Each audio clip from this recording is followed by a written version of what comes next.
back, everybody. Today we're going over the Walther PPX pistol, as the title of the video indicated, obviously. So this pistol here, first off, ugly as sin. I'm not the only one that thinks that. I've seen a lot of comments out there on the internet that say this thing is just butt ugly. So we got that out of the way. It's ugly, I agree. But it's got a lot of good things going for it. And one of them that's attracting a lot of people to it is price. Street price on these is generally going to be plus or minus $50 from $300. So depending on where you're looking, they're going to be somewhere in that price range, and that price range attracts a lot of people to it, especially with the Walther name and the history of the company and the positive reputation it has. So what we're going to do now is go over some of the details of it, take a look at it, see what makes this pistol, and see how Walther can actually bring this one to you guys at such a good price point. But that's what's coming up next.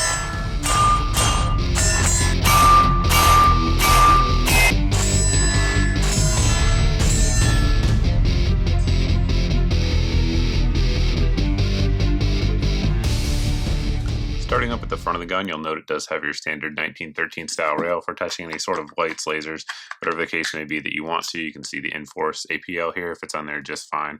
Locks into place securely, and it'll take off just fine. So if you want lights, lasers, whatever it may be, they'll all go on there as long as they're 1913 compliant. And you have several different spaces too, if you want to space it at different intervals, depending on user preference and obviously the gear that you're using. One thing we'll note while looking at the slide here is it has these nice serrations both forward and rear. Now, these are nice and wide serrations, which the reason I'm sure Walther went with that is it's cheaper to actually machine. However, I think they actually work probably better than the ones that are even tighter together that you see on some of the more high-end pistols. It really gives you a very nice surface to grab onto and really run that slide with authority. On the left side, we do have the Walther logo engraved in there, as well as PPX indicating the designation of the gun. The left side of the gun has all the controls, at least as it comes from the factory. So you have your takedown lever here, which we'll show you how to use here in a second, your slide lock and slide release, which by the way is very good. You can activate it if you want to with your thumb pretty easily, and it's not so big that it's going to snag or get caught in anything. So I do think they designed that pretty well. We also have our magazine release, traditional American style, which for Walther is not always the case. It's on the left side as it comes, like I said, for right-handed shooters, but it's reversible, so you can swap it over and put it here for you lefties out there. The gun ships with two of these magazines here. These are the factory Mekgar made magazines with a nice deep blue finish. There's 16 rounds, so you have a total of 16 plus 1 capacity on this firearm.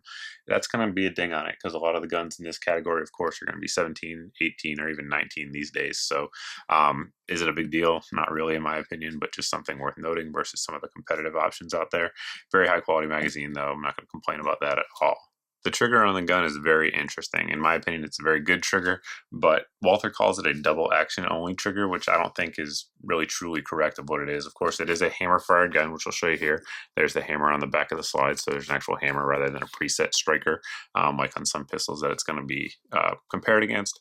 And the trigger brake there, you're going to pull back until you sort of hit a wall right here. At this point, it lets the hammer go forward. It brakes really cleanly right at 6 pounds. The reset's a little on the long side, so you can see there, relatively long reset, but it's tactile and audible.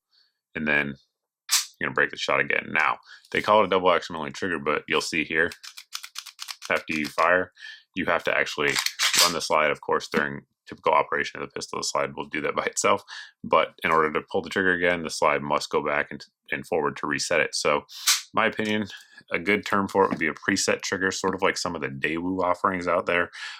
It's hammer fire, but not quite double action only, if that makes sense. But a very unique design, and it works really well and allows for great accuracy. Like I said, the brake is clean, very predictable. You hit that wall, you know you're there, and it breaks. So it's a little unorthodox, but I think it works well.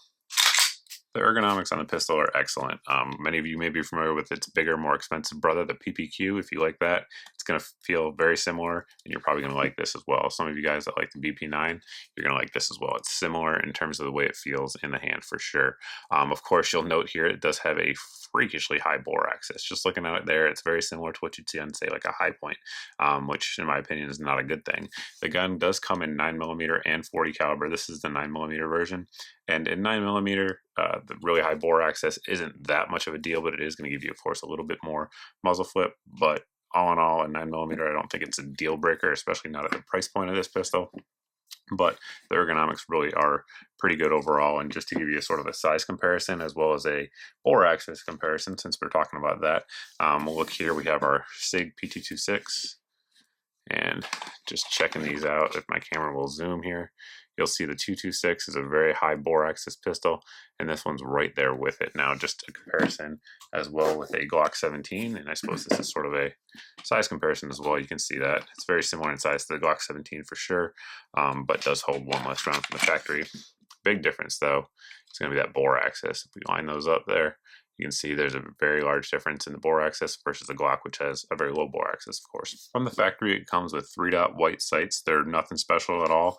One thing some people are going to like is that they're generally low snag, if you will, or non-snag. Of course, you can't really do the front of the rear sight, though, to manipulate the slide. So pro and con there. I do wish they had a little bit beefier sights, but again, I'm sure they're trying to save some money there by keeping them small and low profile, so they work just fine for what they are. Disassembly of the pistol is very straightforward. Of course, this one there does have the barrel that's threaded, so you need to remove your thread protector. And the threads on here are 0.5 by 28 for those of you guys wondering who want to attach a can. It does come with the thread protector too. I know a lot of guns don't, like that 226 you just saw, but this one certainly does. So once you make sure it's clear, we're just going to rotate this lever down, sort of like a Beretta 92, if you will. At this point, just release the slide. The slide will come right off. We're going to take out our guide rod, which is polymer, and the spring there is captive. Now we're going to take our barrel out. A few things you're going to notice here. First off, it looks pretty good on the inside in terms of machining. The marks are there, but they're not terrible, again, for the price point of the pistol.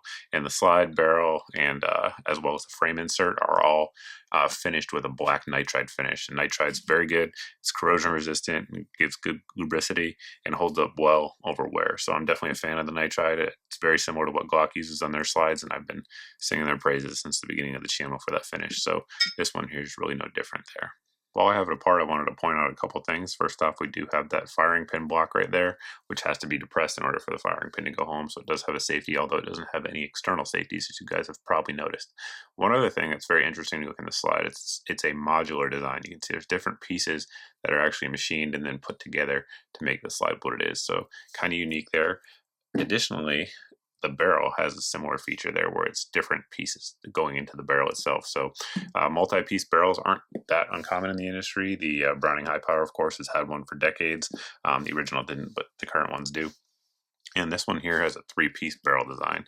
And so you can see here, just looking at it, that's what it looks like. It looks like a typical John Browning lockup, but they actually use some MIM parts in it to keep the cost down. A lot of folks out there aren't going to like that. That said, I've never had an issue with it, and Walther has some pretty heavily documented tests with the barrels showing that they are durable, in fact. But MIM is one way to keep the cost down, and they do use it on the barrel parts.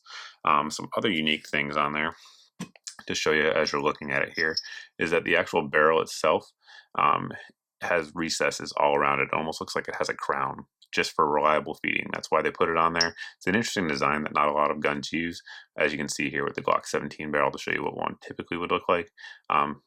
It hasn't caused any problems at all. Everything's been 100% reliable in the gun, so I can't say that it's a bad thing. Maybe a little bit of overkill, but certainly isn't going to hurt anything. Reassembling the pistol is pretty straightforward. We're going to take our barrel and put it in the slide. One thing I should point out while we still have the barrel out is that the barrel is not rated for plus P or plus P plus ammunition. Of course, there is no standard for plus P plus, but even the plus P is not recommended by Walther in this barrel. So we're going to put our guide rod back in there, which we just did. Now at this point, we're going to slide it onto the frame and just run it back, lock it to the rear, rotate the lever, let your slide go home, and it's reassembled. I think we covered most of the big points there while we were looking at it up close and personal. Just a quick summary on it. Things I like about it, I like the grip for sure. Everything is very positive. The controls anyway when you're working the gun. I like the fact that there's no safeties externally that are just going to mess you up and you might forget to turn off at the worst possible moment. Things I don't like that high bore access at all. I really like the price point. We went over that. So very affordable gun, and so far it's been 100% reliable, which you just can't complain about at all, especially for the price. There are starting to be accessories out there for it. I understand somebody is making night sights. I'm not sure who. If I find out, I'll annotate it here, but I understand they are out there. At least I've read that on the forums. There's holsters available for it. We've been using this one here from American Operator Tactical. This is sort of a simple inside the waistband Kydex holster. and you can see there it locks in nice, draws fine, so zero issues there. There are other holster companies, of course, out there. The magazine's very high quality, like we talked about, but all in all, it's a good gun, especially for the price. Now, will those MIM parts come back to bite people in the butt? I don't know. I haven't seen any reports online of any failures or anything like that, so I can't say that I know they have. But I know people out there aren't going to like it for sure. But, you know, considering the price point of the gun, most people that buy it probably aren't going to put a ton of rounds through it. But we're going to put it right in the category, you know, along with some of the Canics that we've recommended here on the channel for, you know, budget guns that are going to do a lot of things for the money. This one's right up there with them. So that's a compliment, in my opinion, for me to be saying that, telling you a $300 gun's a good gun, but this one certainly, at least based off my sample one, we're going to put in that category. If you guys have any questions that we didn't cover here in the video, by all means, you can always post below in the comment section, and you can also post over at my Facebook page as always. But hopefully we gave you a pretty good impression of the gun, and you learned something here. But thanks for watching, thanks for subscribing, and I hope to see you in the next video.